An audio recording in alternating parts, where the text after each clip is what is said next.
So you're no longer the Master Chief, you're the newest member of a squad of orbital drop shock troopers. They're the mysterious soldiers with the untold tale. We talked a lot about how could we still take people out of one character, put them into the body of another character, and not confuse people. And ODST, I think, takes the lessons of Halo 2 and feels a lot more natural.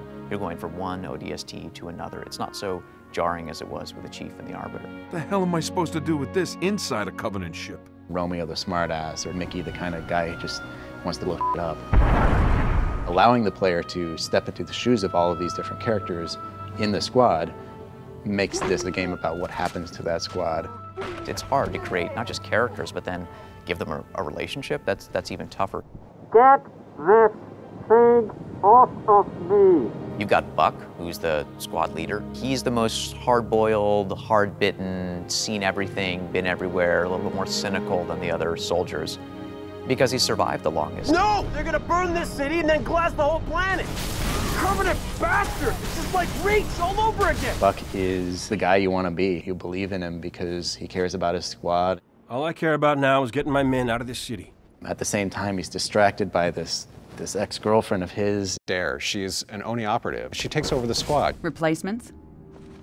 This many years into the war, who isn't? At least they listen. To me. And they're not gonna like what they hear.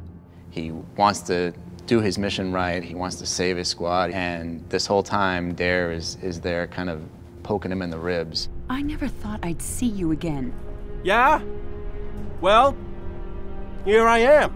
There's something to be said about using Nathan and Trisha, who are, you know, really strong sci-fi actors. What we bring to the table is a lot of experience. A lot of spacefaring, a lot of changing trajectories, a lot of slip space ruptures. We know. Veronica definitely has balls. What was that for? Abandoning the mission. What mission? For me, it was about creating a credible history between the two of them. And by dipping into that history, I think that creates the relationship. Look, don't start about my job. We both agreed to end it. That was years ago, Veronica. I'm a little fuzzy on the details. We talked about what it would be like to suddenly be in the body of some other character who was just in the cinematic you just watched. Say again, Buck. You're breaking up. I said stay put. I'm on my way. And then actually hear his voice coming out of your body. We missed our LZ. This grid is packed with Covenant. Be careful. I appreciate the concern. We call them vignettes, and they're basically the last shot of a flashback cinematic, right before you take control of Dutch or take control of Buck. And it's a shot from first person. You can see your arms, you can see the weapon that you're holding. We use it as a kind of a direction indicator or a mission indicator. The player doesn't have control of the camera yet, and the character is kind of easing him into that and leading him into where he needs to be going and what he needs to be doing. You really kind of get inside some of these characters, and I think that the vignettes helped so it wasn't quite so jarring. Mickey, you're with me.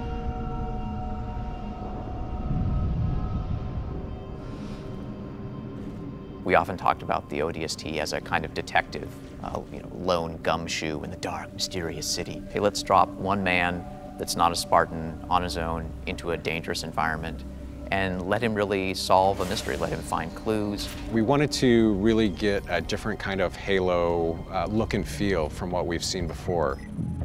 One of the cool challenges was how do we make the city of New Mombasa, in a way, a character in the game? Sound was critical in helping us really create that pacing and mood. We tried to make everything kind of quieter, especially when you were in the hub. We wanted the hub to be dark and rainy and have that film noir feel. There was a point halfway through the production where the programmer said, we can't implement rain in the engine. Maybe we don't actually have rain falling all over the place, but we have to have the feel of that rain is in the distance. It's raining in that environment because of the sound guys. We also switched the surface types on the ground to kind of have that wet, slappy footstep.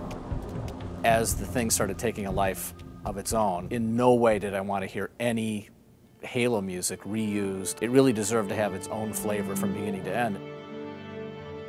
The score that Marty wrote really lent itself to both that film noir feeling and that feeling of loneliness that you have in the hub. how do you make a difference musically from the daytime action scenes and always bring you back to the nighttime hub was a little bit of a challenge. First thing I said is no monks. There just cannot be monks in this thing. I knew I could use a solo saxophone, which has a really nice interaction with orchestral instruments. It's not something you normally hear with an orchestra.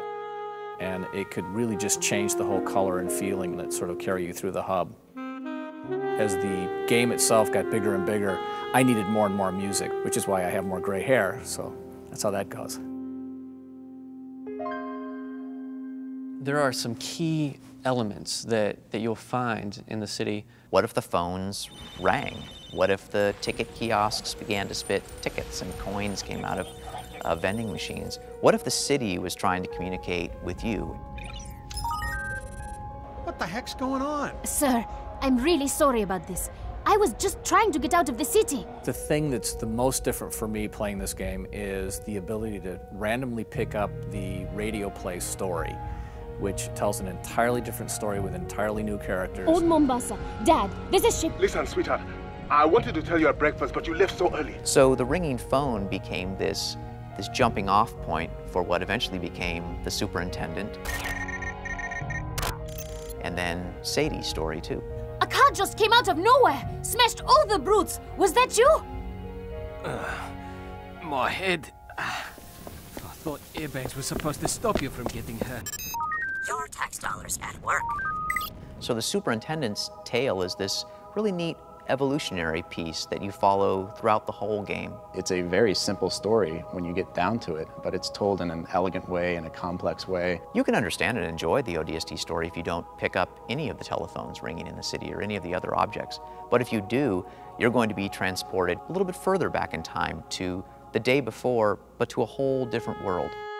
Like a detective, you have to put it all together, and it's the layers that make the story so interesting. We wanted to make sure that you met the people of that city. You knew the stakes, what you were fighting for.